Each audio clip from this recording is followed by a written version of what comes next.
What's up, everybody?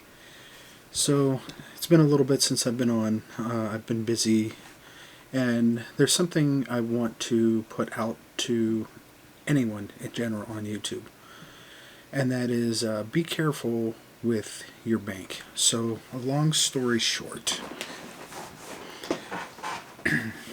so on the 23rd of August, I had a fraudulent charge that came through my bank account.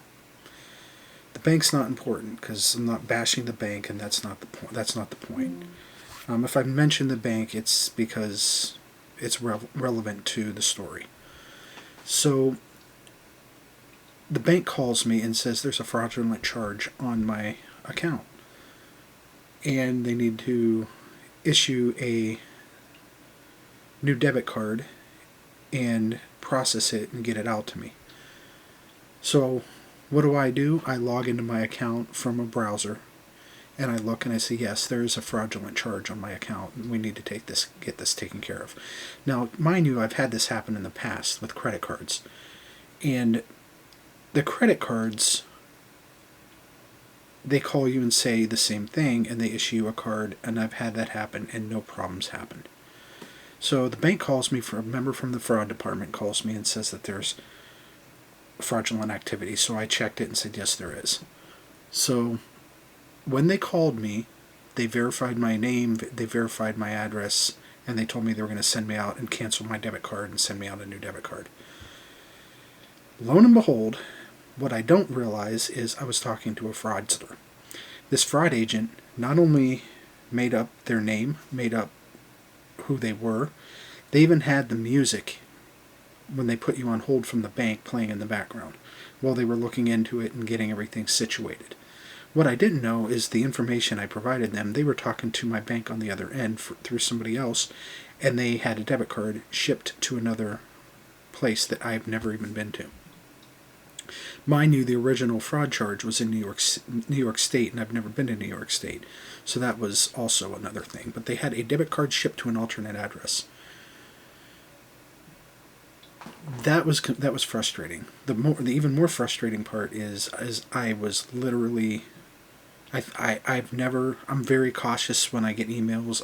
I don't click on links. I don't talk to people that I think, but I legitimately thought I was talking to a fraud member, trying to help me out, not realizing that they were in the background taking these information that I gave them, giving it to the actual bank, accessing my account, and shipping cards to somewhere where they weren't supposed to be.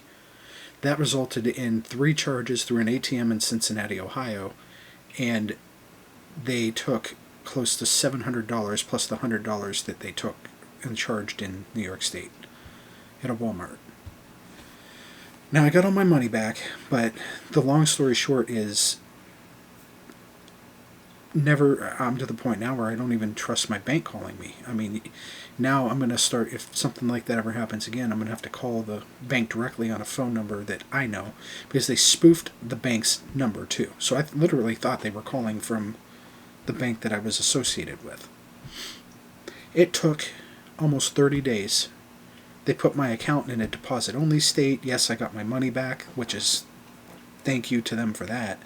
I got my money back, but for somebody that I pride myself on the fact that I've never been really hit like this before, and I'm very cautious about fraudulent things. The print. Everyone laughs about the prints.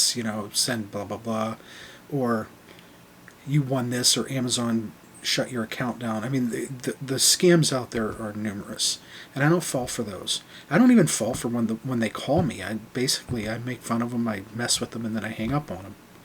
So I was really frustrated in the fact that I fell for a scam that I thought I was invincible to. I guess the bottom line is nobody's really invincible to these kind of nasty people that are out there trying to destroy the lives of other people. But I just wanted to put this out there to let you know that that's my story. Be careful out there with your bank accounts.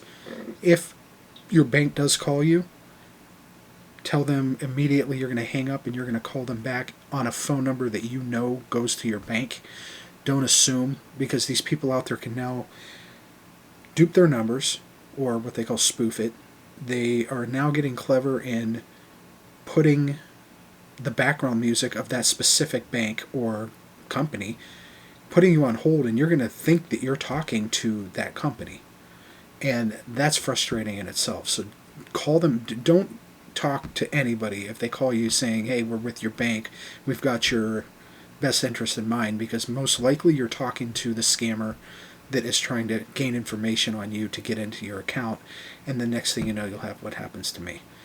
So I hope you enjoyed this video. Take care, and I will see you guys in the next one. Peace.